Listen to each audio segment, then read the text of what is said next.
Tag-ulan na naman at uso na naman ng sakit na leptospirosis. Ano nga ba ito at saan ito galing?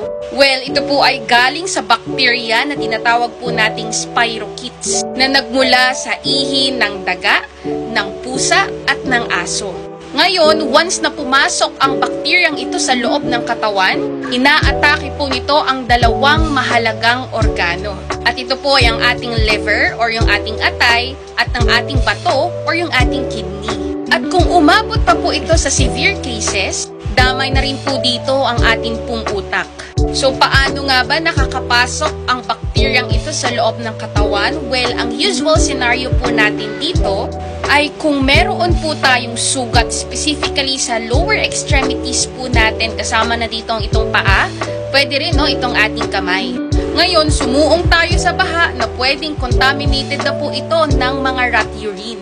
Pagkatapos ng 7 hanggang 10 araw, pwede na po tayong maka-experience ng sobrang taas na lagnat at ito po ay tumatagal ng halos 1 linggo. After 1 week, pwede na rin po tayo makaramdam ng mga muscle pain, specifically sa ating pong legs, pamumula ng mata at paninilaw ng ating balat. Bakit may paninilaw? Dahil pwedeng naapektuhan na po ang ating pong atay.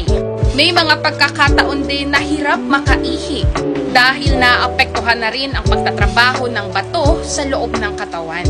Kaya naman kung tayo ay may ganitong klase ng history at tayo ay nilalagnat na for 3 days, better po kung tayo po ay magpakonsulta na sa ating pong mga doktor para mas maagapan at malunasan po agad ang ganitong klase ng sakit. Anong dapat po natin gawin para maiwasan ang leptospirosis? Well, of course, number 1, as much as possible, wag na po tayong sumuong sa baha, lalo na kung tayo po ay mayroong sugat. Number 2, gumamit po tayo ng mga protective clothing or footwear para maiwasan po natin ito. And number 3, matutong maglinis or mag-shower after potential exposure.